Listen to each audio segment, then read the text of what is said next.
Okay, there's a little low light in here, I must say, but I got some astounding information for you. Oh, in all this darkness. I was talking about the end days, Earth scorched with fire. And before I talked about that, there was Brent Miller, a Bible scholar, talking about the first trumpet and the second trumpet. Regarding the second trumpet, where 1/3 of the fish and 1/3 of all the ships would be destroyed by wormwood, which I thought was an asteroid, and I thought that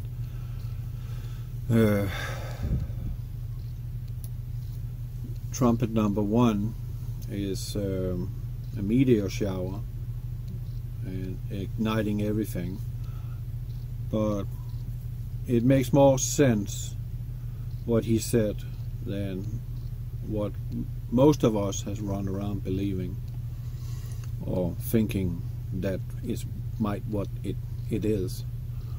And world coming down 5,778 said that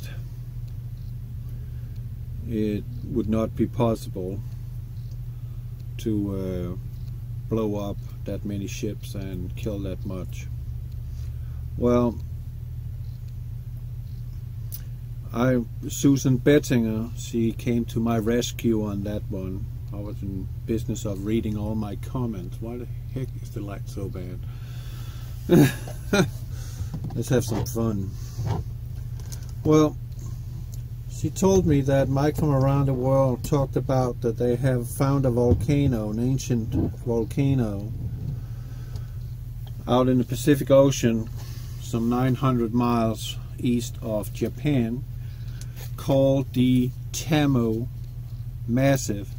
That's me. Ooh, you remember that? Ooh, that looks freaking scary, don't it? Me. Oh well. Oh shit. Don't get on my truck if I don't want it. You're gonna get down again. Count on it. That's 40 million volts. That'll hurt. Well, that one is 120,000 square miles. Okay, so I did the math and looked up a Yellowstone supervolcano, which is 18 by 37 miles, which give, funny enough, 666 square miles. And then I'm thinking 666 square miles. Yeah, that's the devil's number. We know that. But then I did the math on that one and divided the 120,000 with 666 to find that this volcano in square miles is 79,920 times larger at its base than Yellowstone. And I said to you in the video that there will probably be a volcano somewhere on the planet that will make Yellowstone look like a pygmy. Lo and behold, we got one that makes Yellowstone look like a pygmy, right out there in the Pacific Ocean.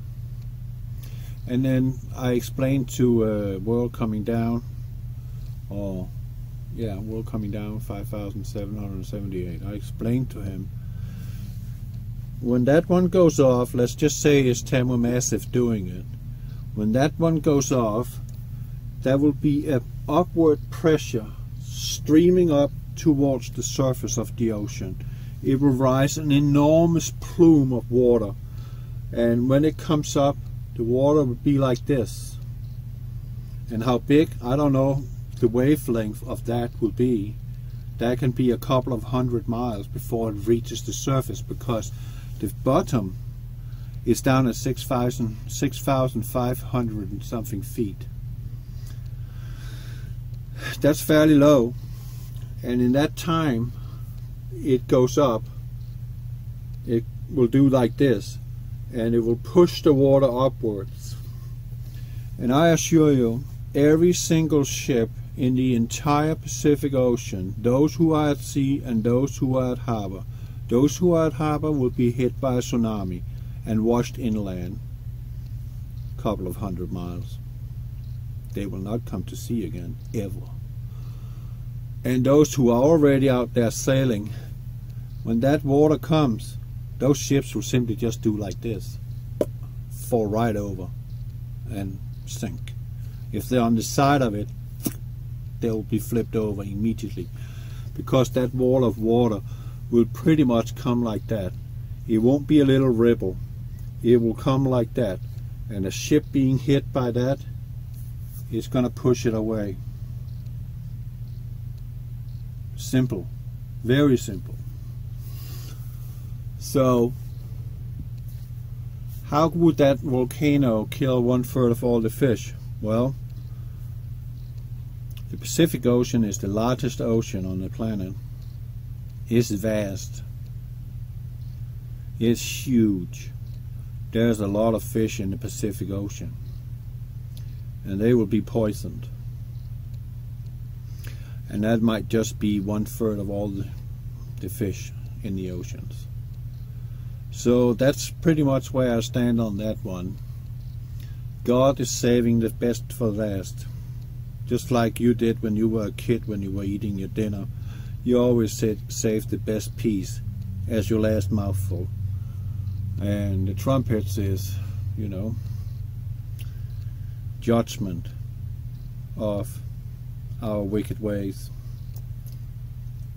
And you can bet on there will be a lot of people listening when that happens, even though many will think it's a natural occurrence, but they don't understand why it occurs. So we have a volcano 120,000 square miles, 79,920 times larger than Yellowstone, and everybody's talking about Yellowstone. I think, you know, I might not be around when Trumpet 2 goes off. Most likely not. But if I am pretty sure I will feel what's going down. That's a big one. You imagine that? 120,000 square miles circumference. Oh, it is just, I mean, wow.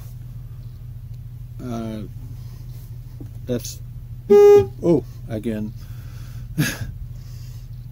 That's kind of hard to relate to, numbers like that. You will have to be able to hold them up against each other for scale, like you do with the sun and the earth. The earth is this little P next to the sun disk. That's pretty much illustrating what I mean. So, yeah. You can go look it up. Tamu Massif, out in the Pacific Ocean, closest to Japan. It's enormous. It's bloody big. I think that's the one. Why not? Why not? If he's putting his foot down, he's putting his foot down. We're getting the belt on our butt cheeks because we've been so disobedient. You know, you won't hearken to your parents' voice. First time, second time, third time, maybe Dada is gonna get a little upset and spank your ass. And I've said that before. I think that's where God is in the end there too.